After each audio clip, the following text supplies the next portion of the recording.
um pesquisador chamado Sachin Panda, que acho que é um indiano. Ele não é um panda, ele é um pesquisador. Eu imaginei um puta panda no microscópio. Assim. Ele estuda muito ritmo circadiano, que inclusive as pessoas com depressão têm uma quebra do ritmo circadiano. É aquela pessoa que acorda 2 da manhã e não dorme mais e depois dorme de tarde. Ritmo circadiano é o quê? É como o seu corpo oscila dentro do dia, fazendo você dormir. Não é só sobre dormir, principalmente sobre dormir, mas também sobre sentir fome, sobre sentir energia, sobre sentir disposição e sobre sentir motivação. Pessoal, faltou... Não é que faltou luz, deu uma piscada aqui no estúdio, começou a chover, piscou e só, tipo, nem caiu a luz, só piscou o computador e aí ligou de novo e caiu a última live, então... Provavelmente você não está aqui ainda nesse vídeo, porque o pessoal tem que ir entrando, né? Tem uma pessoa agora. Mas a gente vai tocar aqui, quem assistir depois, né? Só para entender o que está acontecendo. Quem vê a gravação aí, que já não vai estar ao vivo. A gente estava falando sobre como que o cérebro reptiliano se comunica com esse córtex pré-frontal. Pré-frontal também tem outro que é frontal ainda. Exato. Tem o pré-frontal é na frente do frontal ainda. E qual é a diferença dos dois? É só uma configuração anatômica para complicar a vida de quem vai estudar isso. Eu passo isso para frente sempre. Mas é mais um aspecto visual do que de funcionalidade. Isso. Não, funcionalidade, quanto mais para frente, mais sofisticado é a capacidade dele. Mas se você tem algum tipo de... Assim, acho que a gente estava falando também do sono, né? Do ciclo circadiano. Isso. Como é que o Sachin Panda lá estuda isso. Ele mostrou que pacientes com depressão têm uma desregulação no ciclo circadiano. Isso aconteceu um boom, né, do estudo do ciclo circadiano em 2017, um pouquinho antes na realidade. Em 2017 os ganhadores do Prêmio Nobel de Fisiologia e Medicina foram uma galera que estudava o ciclo circadiano, que é o horário que você acorda, o horário que você dorme, o horário que você tem mais energia, o horário que você está mais disposto. O que os caras perceberam, Arthur? Eles perceberam que existe um lugar lá no meio do seu cérebro, um pouquinho para cima da amígdala, chamado núcleo supraquiasmático. Dentro desse núcleo supraquiasmático, um lugarzinho bem pequenininho, existem células que funcionam como relógio. Inclusive os genes que essas células têm são chamados de genes clock. Que esses pesquisadores deram o nome. Normalmente eles foram bem humildes, normalmente a galera dá o nome deles, né? Os genes Arthur, os genes Silva. Eles deram o nome dos genes clock. Que eles perceberam? Que esses genes, dentro da maquinaria celular, ocorre uma transcrição do gene para um RNA, e esse RNA é traduzido em proteína. É isso que ocorre em toda a célula do seu corpo. Tá? Nesses genes, esse processo ocorre a produção dessas proteínas, essas proteínas específicas lá que vão regular o seu ciclo circadiano, elas vão acumulando na sua célula e dentro de mais ou menos 24 horas, essas proteínas indicam e sinalizam os genes quando elas encheram demais as células, elas sinalizam os genes para parar a produção. Isso ocorre dentro de 24 horas, exatamente o seu ciclo circadiano. Então, é como se fosse um relógio, cara. Literalmente, um relógio que funciona num ciclo de 24 horas. Aí você me pergunta, então significa que pessoas com depressão têm esse relógio desajustado. Então na vida real é 13h45 e essas pessoas com depressão, o relógio dela já está de noite, induzindo ela a ter sono, induzindo ela a ter cansaço, induzindo ela a ter fadiga. Né? E é exatamente isso que acontece. E o que regula esse relógio? O que faz esse relógio? Quem que é a pessoa que vai lá e gira o pininho para o relógio voltar às 13h45, que é o horário atual? A luz solar. A luz solar tem a capacidade de entrar no seu olho e aqui na sua retina a luz entra ali, um pouco mais para dentro tem uns neurônios que ficam captando a luz e eles mandam uma mensagem lá para o núcleo supraquiasmático no seu cérebro, para esses relógios, e falam, agora é tal hora. Tanto é que quando você viaja, você tem jet lag para um país que tem um horário diferente do seu daqui. E a melhor forma de você tratar o jet lag, a galera geralmente toma medicamento para dormir... Dramin, famoso Dramin. Isso, Rivotril e tal. Uma cachaçinha também. Melhor forma de você tratar jet lag é luz solar. Se expor à luz solar, porque você vai estar informando o seu relógio que está zoado o horário que é.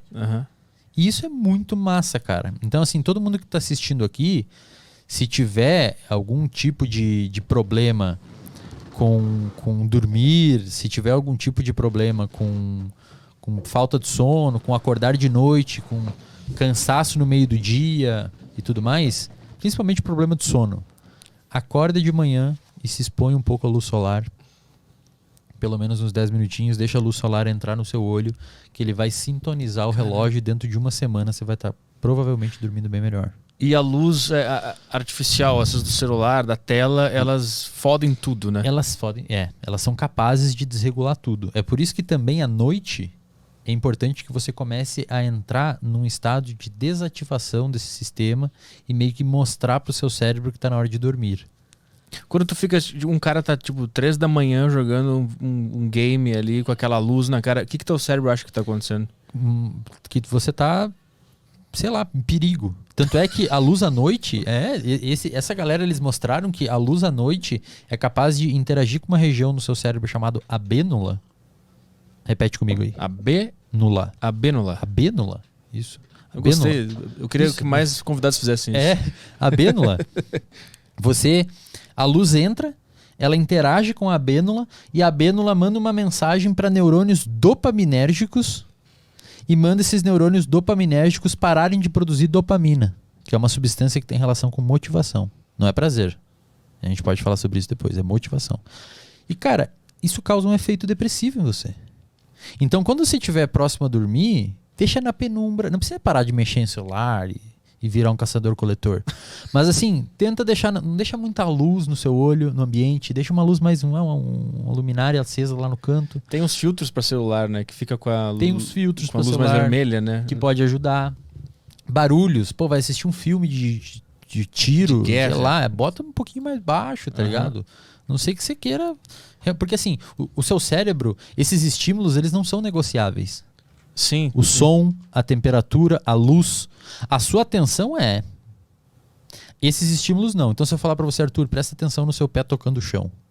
Ou presta atenção agora na sua camiseta, no seu corpo. Para de fazer isso. Cara, você presta me manipulando atenção. Aqui. Você presta atenção. Agora eu falo pra você, para de detectar a temperatura do ambiente. Cara, essa temperatura do ambiente, quem tá detectando é aquela primeira camada do seu cérebro. Aqui, isso é o que a neurociência chama de inconsciente. É diferente do que a psicanálise chama de inconsciente. A neurociência chama de inconsciente isso. Você não tá mandando seu coração bater agora.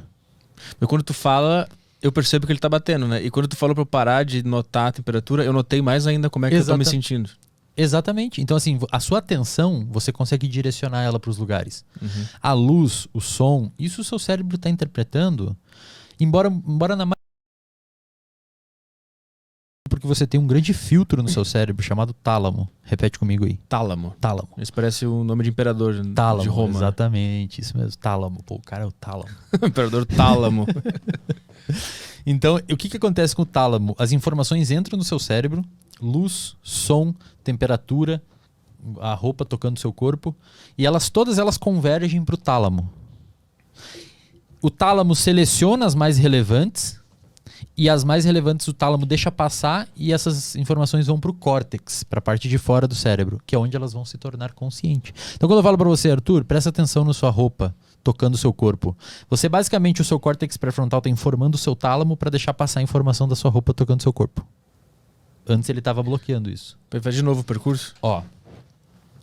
Eu falo assim, todas as informações sensoriais, luz, som, tato, tá indo pro seu tálamo. Algumas coisas o tálamo não deixa passar. Por quê? O tálamo é um grande filtro. O tálamo tá fazendo o quê? Eu vou deixar passar as informações pro córtex, que é a camada de fora do seu cérebro, só aquelas informações relevantes pro momento. Entendi. Então, no momento que tá numa entrevista, o tálamo recebe informações do seu córtex pré-frontal e ele falando assim, agora eu quero que ele preste atenção no convidado e no que ele tá falando. Então, deixa passar a voz, deixa passar a luz, o foco ali, e deixa ele entender, ignora todo o resto, ignora a roupa, ignora o pé, ignora o barulho lá fora, ignora o carro que passou na rua, ele precisa se focar no convidado. Quando eu falo para você, Arthur, presta atenção na sua roupa agora.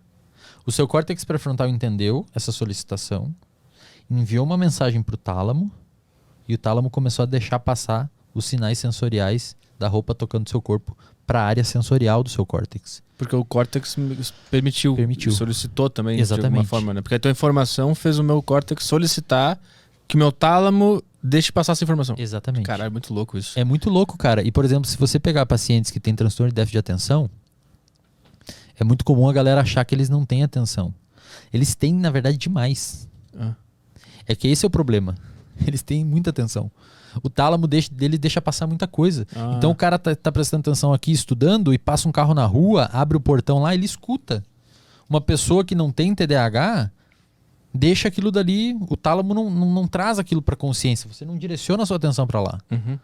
A pessoa com TDAH escuta, presta atenção em tudo. Então bateu a porta lá embaixo, a pessoa já prestou atenção. Então ela não consegue estudar. E aí você tem que ter um auxílio psicoterapêutico e medicamentoso para regular isso. Mas aí é outra história. Ponto importante. Luz de noite tem esse efeito depressivo.